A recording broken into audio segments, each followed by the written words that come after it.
उषा अनिरुद्ध विवाह. उषा ही बलीचा पुत्र बाणासूर याची कन्या होय. बाणासूर महान शिवभक्त होता. त्याने शंकराकडून आपणास एक सहस्त्र हात असावेत असा वर मागून घेतला. बाणासूर नंतरही नित्यनेमाने शिवपूजा करीत असे.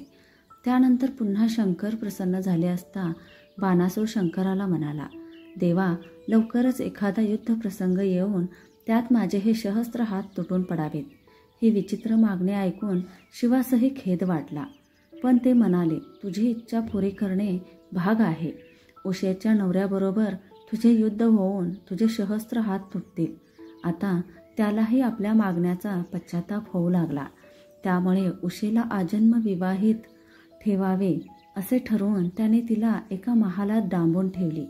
उषा ही शिवपार्वतीची निस्सीम भक्त होती. उषेचे दुःख जाणून पार्वतीने तिला सांगितले, येत्या द्वादशीला पहाटे स्वप्नात भेटणाऱ्या तरुणाबरोबर तुझा विवाह होईल. त्याप्रमाणे उषेला तिचा भावी पती स्वप्नात दिसला.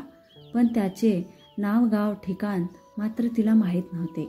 तिची हुशार सखी चित्ररेखा हिने अनेक चित्रे काढून दाखवून स्वप्नात भेटलेल्या प्रियकराचा ठाव ठिकाणा शोधण्यासाठी उषेला मदत करण्याचे आश्वासन दिले. होता होता उषेच्या स्वप्नातील तरुण म्हणजे श्रीकृष्णाचा नातू मदनाचा मुलगा यादववीर अनिरुद्ध असल्याचे दोघींना कळले. इकडे अनिरुद्धलाही त्याच दिवशी स्वप्नात उषेचे दर्शन होऊन तोही व्याकुळ झाला होता. चित्ररेखा द्वारकेत जाऊन अनिरुद्धला भेटली व प्रिय युक्तीने तिने त्याला उषेच्या महालात आणून गुपचूपपणे त्यांचा गंधर्व विवाह लावून दिला. काही दिवसांनी ही गोष्ट बाणासुराला कळली. संतप्त होऊन त्याने आपले सैन्य उषेच्या महालात पाठवले. अनिरुद्धाने अतुल पराक्रम गाजवून त्याचा समाचार घेतला. शेवटी बाणासूर स्वतःच अनिरुद्धावर चाल करून गेला. पण इकडे नारदांना ही वार्ता द्वारकेस पोचवली होती. श्रीकृष्ण, बलराम, प्रद्युम्न व सैन्यासह बाणासुराच्या नगरीस पोहोचले. श्रीकृष्णाच्या सुदर्शन चक्राने बाणासुराचे सहस्त्र हात तुटून पडले. बाणाने वर मागून घेतल्याप्रमाणे घडल्यावर त्याचा भ्रम दूर झाला व तो श्रीकृष्णाला शरण गेला. नंतर श्रीकृष्णाच्याच सांगण्यावरून तो कैलास पर्वतावर शिवाची सेवा करण्यासाठी निघून गेला.